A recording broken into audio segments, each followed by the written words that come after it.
చీకటి నుండి వెలుగులోనికి నన్ను పిలచిన తేజోమయ. చీకటి నుండి వెలుగులోనికి నన్ను పిలచిన తేజోమయ. రాజవంశములో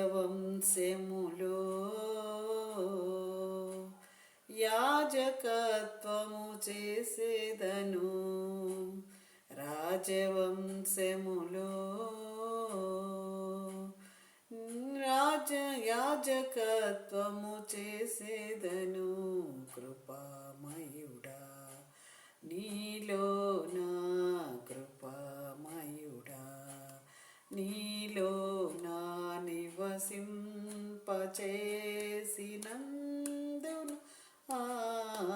ఇదిగో నా స్తుతుల సింహాసనం.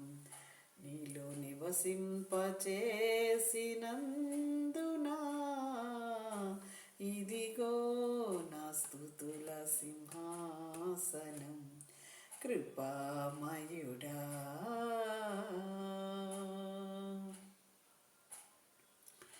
ఏ యోగ్యత లేని నాకు జీవ కిరీటమిచ్చుటకు, ఏ యోగ్యత లేని నాకు జీవ కిరీటమిచ్చుటకు, నీ కృపనను వీడక శాశ్వత కృపగా మారెను. నీ కృపనను వీడక శాశ్వత కృపగా మారెను. కృపామయుడా నీలో నా, కృపామయుడా నీలో నా నివసింపచేసి నందునా ఇదిగో నా స్తుతుల సింహాసనం. నీలో నివసింప చేసినందునా ఇదిగో నా స్తుతుల సింహాసనం. యేసు ప్రభు నామంలో మీకు అందరికీ నా వందనాలు. యేసయ్యకి మహిమ కలుగును గాక.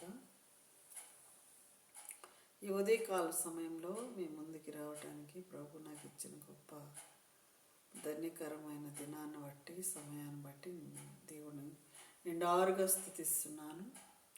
మీతో కలుసుకోవడం కూడా నాకు చాలా సంతోషంగా ఉంది.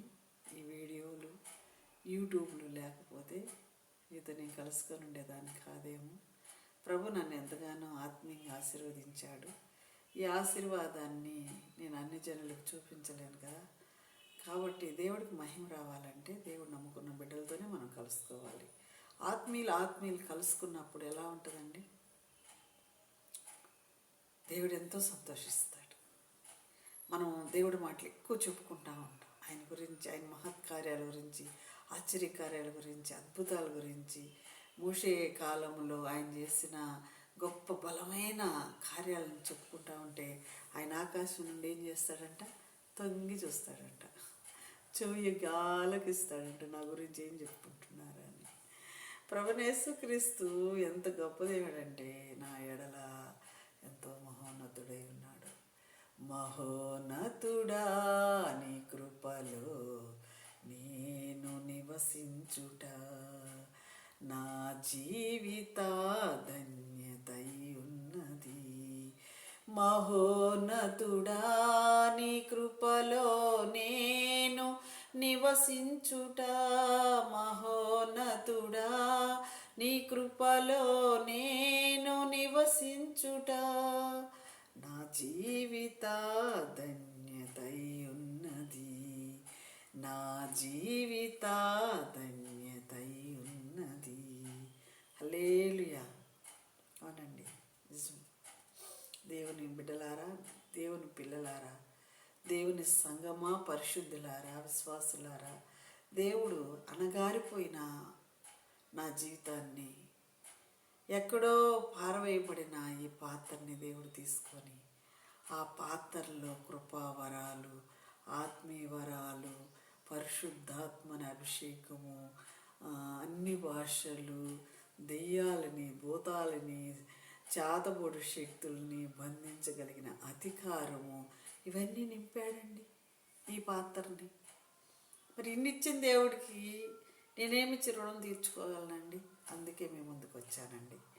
నా మాటలు మీకు ఇష్టమైతే, నచ్చితే మళ్ళీ ఒక వీడియో తీయటానికి నాకు అనుమతిస్తారని నేను ఎంతగానో ప్రార్థిస్తున్నాను ప్రభు దగ్గర. ప్రభువా, నీ ప్రజలలో నా మాటల్ని ఉంచడం మీకు చిత్తమైతే నన్ను తీసుకువెళ్ళండి ఆ వీడియో ముందుకి.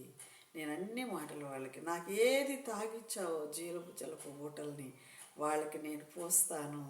వాళ్ళు కూడా తాగి నాలాగా వాళ్ళు కూడా పాటలు పాడుకుంటూ వాక్యాన్ని ధ్యానిస్తూ ప్రార్థిస్తూ ఉంటారు రావు అంటే అలాగే తీయమన్నాడు. నాకైతే వీడియో తీయని చేత కాదు, ఎట్టెట్టో చేస్తూ ఉన్నాను. అలా అలా వచ్చింది కొద్ది కొద్దిగా. ప్రభు దయ వల్ల ఇంకా బాగా రావాలని నా కోసం ప్రార్థన చేయండి. నా కడుపు నిండా పాటలు ఉన్నాయండి, నా కడుపు నిండా వాక్యం ఉంది. కాబట్టి బయటికి పోలేను, స్త్రీని కదండి. బయటికి పోయి ఎక్కడంటే అక్కడికి వెళ్ళి మేము ప్రకటించలేమండి. ఎందుకంటే స్త్రీ అణకువగా ఉండటమే, ఇంట్లో ఉండటమే, మరుగులో ఉండటమే ఆమెకి విలువ, ఘనత. హల్లెలూయా.